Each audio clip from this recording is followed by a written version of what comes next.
제가 말씀드리는 기회를 드리려고 싶으시죠. 진정하십시오. 안녕하십니까. 토론배틀TV의 자유영혼 논객 인사드립니다. 저는 지난 시간에 정부의 의대 충원 문제를 코로나 같은 환란에 대처하기 위한 차원에 국한하여 논한 바가 있습니다. 그런데 그 과정에서는 의료 수가의 문제나 의료인의 지역별 불균형, 선호과와 비선호과 간의 불균형 등의 문제가 상대적으로 덜 다루어진 측면이 있었죠. 좀 더 다루기 어려운 복잡한 문제이기도 해서 살짝 빼고 논한 부분이기도 합니다. 오늘은 이 부분을 좀 더 다뤄보고자 합니다. 이와 관련하여 구독자이신 응아니아님께서 다음과 같은 질문을 주셨습니다. 토론 배틀님이 영상에서 말씀하신 것처럼 각 전공별로 TO가 정해져 있고 수용 인원의 한계가 있다면 결국 수가 인상이 무의미한 것 아닌가요? 기피과에서 일하시는 분들의 처우 개선에는 도움이 될지라도 기피과의 인원 증가와는 무관한 것이 아닌가 질문드립니다. 어차피 정해진 TO에 맞춰서 배치될 상황인데 수가 인상 따위 해서 인센티브 같은 거 줘봤자 무슨 소용이 있겠느냐. 수가가 인상되어 처우가 나아지나 아니면 수가가 여전히 낮아서 처우가 나쁜 채로 있나. 인턴들 입장에서 세부과를 선택할 때는 어차피 성적대로 그 길을 따를 수밖에 없으니 처우 개선의 문제가 무슨 상관이겠느냐. 이 정도 말씀으로 이해되는데 수련의 문제를 무조건 치러야 되는, 그 학년이 되면 무조건 치를 수밖에 없는 절대적인 길로 생각한다면 그런 생각을 해볼 수 있겠습니다.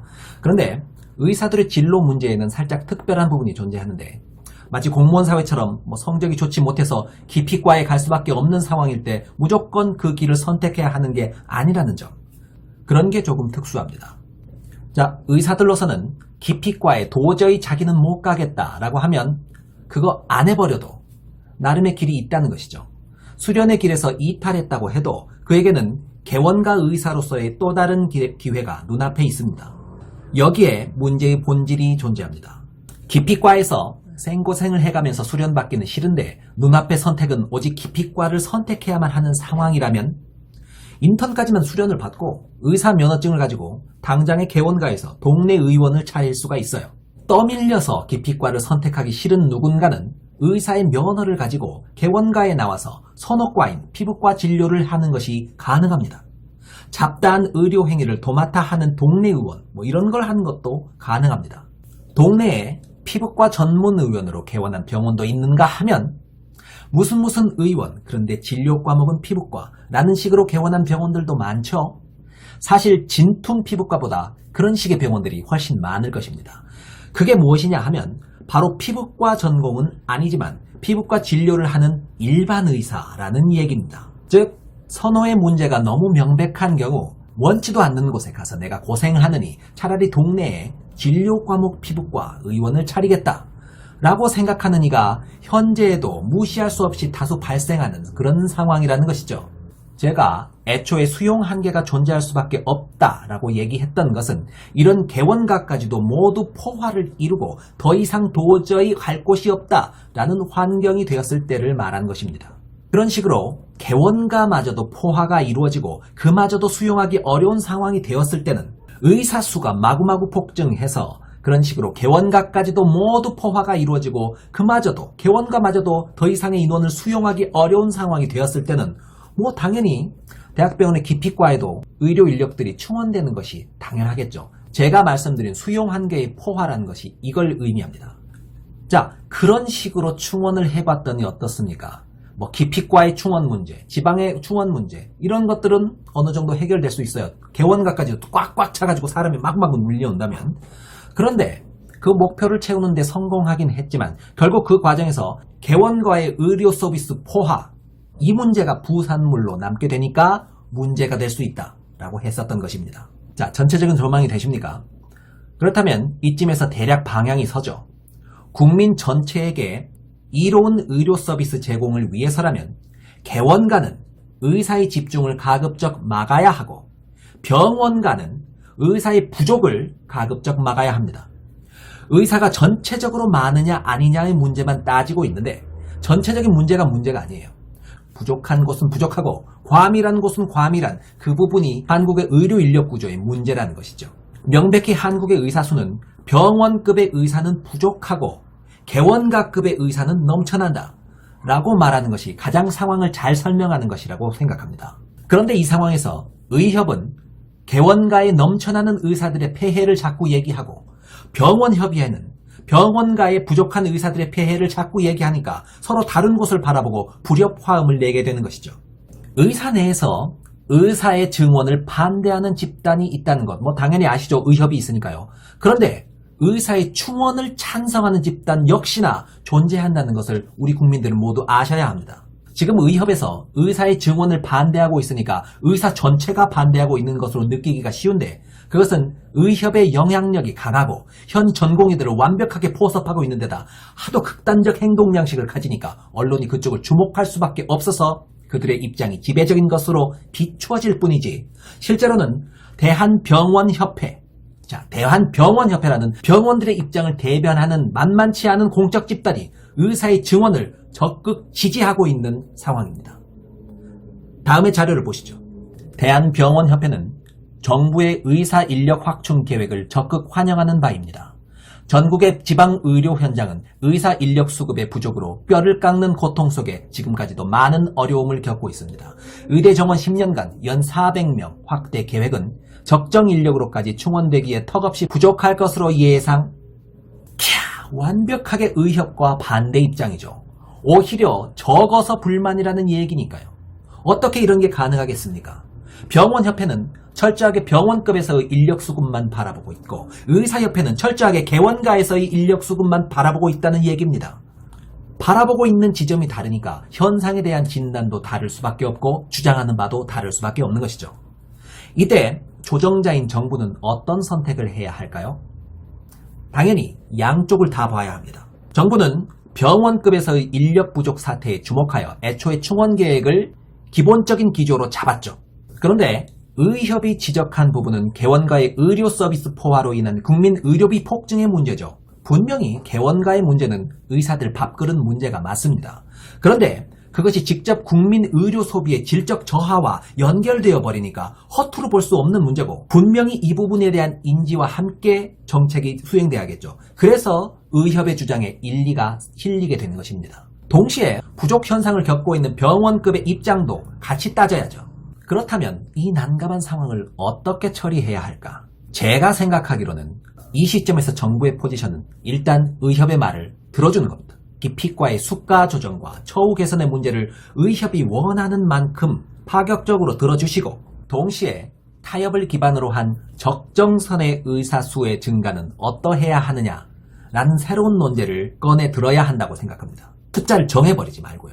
최대한 인력 분배의 선호구조, 이 선호구조, 수가의 문제, 이런 것들을 개혁시켜서 기피과를 선택한 분들이 평생 그 과 의사로서의 정체성을 가지고 종합병원급에서 개원가 따위는 나오지 않고도 사명감과 보람을 가지고 일할 수 있는 여건을 기본적으로 만들어주시라는 것입니다. 의협이 원하는 부분, 그런 부분이 일단 해결된 바탕 위에서 그 시점의 의료 수급 문제를 다시 한번 객관적으로 판단해 본 뒤에, 그래도 부족하다면 이래도 부족하지 않느냐를 빼도 박도 못하게 확인시켜서 의협과 타협을 해나가야 됩니다. 그런 뒤에 온건한 합의를 이루어서 적당한 증원, 합의된 선에서의 증원을 해나가는 것, 이게 정부가 취해야 할 바람직한 방향이라고 생각합니다. 정부는 난관에 놓여 있습니다. 이 부분은 굉장히 어려운 부분입니다. 제가 현실적으로 예측하기로는 그렇게까지 정부가 개원가 포화의 문제를 엄중하게 보고 수위 조절의 끈을 놓지 않고 상대를 배려하는 차원에서 나왔는데도 의협의 입장은 무조건 증원은 안 된다 라면서 배째라로 나올 게 뻔하기 때문입니다. 그게 지금까지 해왔던 최대집 특유의 극우적인 대응 양식이었습니다. 정말 답답하고 어이없는 일이죠. 하지만 정부는 그 부분을 일단은 인내해야 한다고 보는 게 제 생각입니다. 수가 문제와 처우 개선 문제를 우선 주장하는 의협의 주장을 적극적으로 일단은 들어주고 파격적으로 개선시켜주고, 즉 일단은 당근을 미리 내주고 애초에 증원하기로 했던 의사 수의 수위 조절도 적극적으로 신경 써주는 자세를 정부가 미리 보이는 겁니다. 그렇게 정부가 포용적인 자세로 나왔는데도, 그랬음에도 불구하고 최대집이 무조건 증원은 안 된다면서 배째라 누워버린다면 정말 아무런 명분도 없는 극우적 막가파 양태인 게 국민들에게 모두 드러나는 것이니까 그들의 그런 무리한 주장은 국민들에게 더욱 힘을 잃을 것입니다. 이미 파업을 강행하느라 국민들의 신뢰를 완전히 잃어버린 의협인데 이 연타를 맞는다면 그때는 정말 정부가 강한 행정력으로 강수를 둬도 국민들이 보기에 전혀 무리하지 않을 것입니다. 의협의 입장에서도 한번 말씀드려보겠습니다. 의협은 이미 무리수를 한 번 썼습니다. 이 시국에 밥그릇 문제로 파업이라니 이것 하나만으로 지지는 이미 다 날아갔습니다. 그런데 최대집 회장님 별로 걱정 안 되시죠? 어차피 국민의 지지 따위는 안중에도 없으셨지 않습니까? 잘 알고 있습니다. 그런데 잘 깨닫지 못하고 계신 게 있습니다. 국민의 지지가 없다는 것은 생각하시는 것보다 무서운 결과를 가져올 수도 있습니다. 정부가 원칙적으로 파업 등의 집단 행동에 대해 강하게 나오는 게 법적으로 불가능한 겁니까? 아닙니다. 정부는 적법한 법적인 절차를 통해서 파업을 해산시킬 강제력이 있고 섣불리 파업 동참하느라 국가고시를 거부했던 의대생들 모두를 구제해주지 않을 수도 있습니다. 그런데 왜 아직까지 강력하게 그 권한을 실현시키지 않고 있나요? 그게 바로 국민을 보고 가기 때문입니다. 일단 파업에 동참하신 의대생분들도 모두 국민이기도 하고 그리고 아직도 다수는 의대 파업에 일리가 있다라고 믿는 국민들이 계시기도 하기 때문에 가급적 국민의 의사와 함께 해보려고 노력하고 있는 상황이라는 겁니다. 그런데 최대집 회장님께서 합리적으로 대화해보려는 정부의 손을 극우적 양태로 마구 거부해버리는 상황이 펼쳐지고 국민들의 다수 역시 그 무리수를 목격하고 거부감을 증폭시킬 만한 그런 상황이 벌어진다면 그땐 정부도 결단을 내리겠죠. 국가가 가진 합당한 권한으로 파업 등의 강경 행동에 대한 공권력의 엄중한 적용이 있게 될지도 모릅니다. 저는 1차적으로는 정부에게 부탁드립니다. 의협이 주장하는 수가 조정의 문제를 파격적으로 들어주십시오. 그것은 서로에게 나쁠 게 없어요. 의협이 주장하는 것 중에서 가장 일리가 있는 부분이기도 합니다. 개원과의 인력 포화 문제나 병원과의 인력 부족 문제를 양쪽에서 다 잡을 수 있는 일리 있는 주장입니다. 따라서 의협이 주장하는 수가 조정의 문제를 파격적으로 들어주십시오. 그리고 의사수 증원의 부분도 계획된 수준을 무조건 못 박아두지 마시고 수위 조절하는 자세로 임해주십시오. 개원과 포화의 문제와 수요 창출의 문제는 분명 실질적인 일리가 있는 내용입니다. 증원의 수위 조절을 어떤 수준에서 해야 할지를 협의해 주십시오.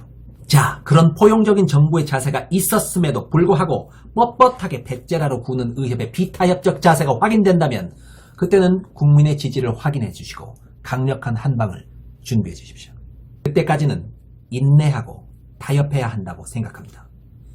최대한 너그럽고 동시에 신중히 임해 주시길 기원합니다. 감사합니다. 단상에 대가리 박는 영상 있죠?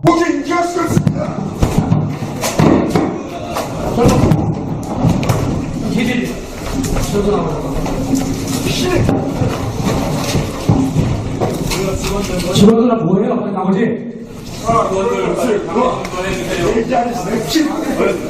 내 피를 뿌릴 겁니다. 왜냐? 의사배우들은 목숨이 걸렸기 때문에 피를 뿌릴 겁니다. 기세요! 제 피를 뿌릴 겁니다. 제 피를 뿌릴 겁니다. 제가 말씀드리는 기회를 드리려고 참으십시오. 진정하십시오. 그래서 피를 뿌린다고. 뭐라고 돈 주자!